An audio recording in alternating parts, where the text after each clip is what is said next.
بسم الله الرحمن الرحيم. Bonjour à tous. Assalamu alaikum wa rahmatullah. Nous allons parler aujourd'hui dans cette deuxième vidéo sur Marie, de la naissance de Marie et de sa jeunesse.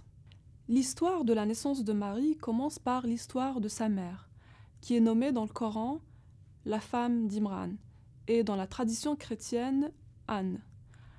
Anne se croyait stérile et, au bout de plusieurs années d'attente, a invoqué son Seigneur pour lui donner un enfant. Quand Anne a appris qu'elle était enceinte, elle était tellement bouleversée de bonheur par cette nouvelle qu'elle décide de consacrer cet enfant au temple. Nous allons voir le verset coranique dans lequel Anne, la mère de Marie, exprime sa gratitude envers son Seigneur de lui avoir donné un enfant. إذ قالت امرأة عمران ربي إني نذرت لك ما في بطني محررا فتقبل مني إنك أنت السميع العليم فلما وضعتها قالت ربي إني وضعتها أنثى والله أعلم بما وضعت وليس الذكر كالأنثى وإني سميتها مريم وإني أعيذها بك وذريتها من الشيطان الرجيم. Il s'agit ici de deux versets coraniques qui nous décrivent les circonstances dans lesquelles Marie est née. Dans le premier verset, Anne, la mère de Marie, était tellement heureuse d'être enceinte qu'elle décide de vouer cet enfant qui est en son sein à l'adoration de son Seigneur. Et elle utilise ici un terme muharraran. Ce mot muharraran veut dire libéré, libéré de toute contingence matérielle du monde, un enfant qui sera voué à l'adoration de son Seigneur. Dans ce verset coranique, Anne, la mère de Marie, est tellement heureuse de savoir qu'elle allait avoir un enfant qu'elle décide de consacrer cet enfant à la vie du temple, à l'adoration de son Seigneur. En effet, à cette époque, dans la société juive, on pouvait consacrer un enfant dès sa naissance à la vie dans le temple et à son service. Sauf qu'à l'époque, seuls les garçons pouvaient être consacrés à la vie dans le temple. Dans le verset suivant, nous voyons que la mère de Marie, quand elle accouche de son enfant et qu'elle constate que c'est une fille, elle est extrêmement déçue parce qu'elle ne pourra pas tenir son engagement et sa promesse envers son Seigneur de consacrer son enfant à la vie dans le temple. Je souhaite revenir sur ce verset précisément parce que certains exégètes en ont fait une lecture misogyne. En effet, la mère de Marie dit ici وَلَمَّا وَضَعَتْهَا قَالَتْ رَبِّي إِنِّي وَضَعْتُهَا أُنْثَى وَاللَّهُ أَعْلَمُ بِمَا وَضَعَتْ وَلَيْسَ الذَّكَرُ كَالْأُنْثَى. Il y a ce petit bout de phrase وَلَيْسَ الذَّكَرُ كَالْأُنْثَى qui veut dire et le garçon n'est pas pareil à une fille. En fait, cette phrase est juste la suite du discours de la mère de Marie, Anne, qui disait à son Seigneur « Ô mon Seigneur, l'enfant que je viens de mettre au monde est une fille. » Et étant donné que seuls les garçons pouvaient être consacrés à la vie dans le temple, là, voyant que l'enfant qu'elle vient de mettre au monde est une fille, elle n'allait pas pouvoir tenir sa promesse. Et donc, elle continue son discours et sa complainte envers son Seigneur en disant « Oh mon Dieu, un garçon n'est pas pareil à une fille ». Sauf que certaines exégèses misogynes, comme je viens de l'indiquer, sortent ce petit bout de phrase de son contexte pour en faire une règle universelle. Donc, la règle selon laquelle les filles seraient inférieures aux garçons.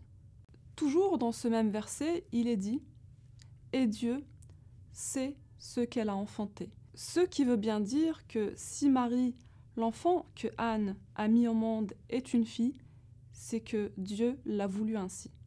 Dans le verset suivant, il est dit que Dieu a fait un bon accueil à la demande de Anne. Je vais vous citer le verset.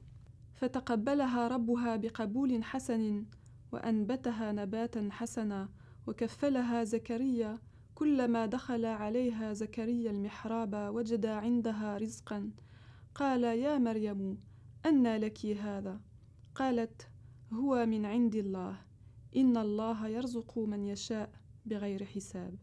Dans ce verset, il nous est dit que Dieu a fait un bon accueil à la demande de Anne, la mère de Marie, de consacrer cet enfant à la vie du temple, et Dieu lui a assuré une croissance heureuse au sein de ce temple.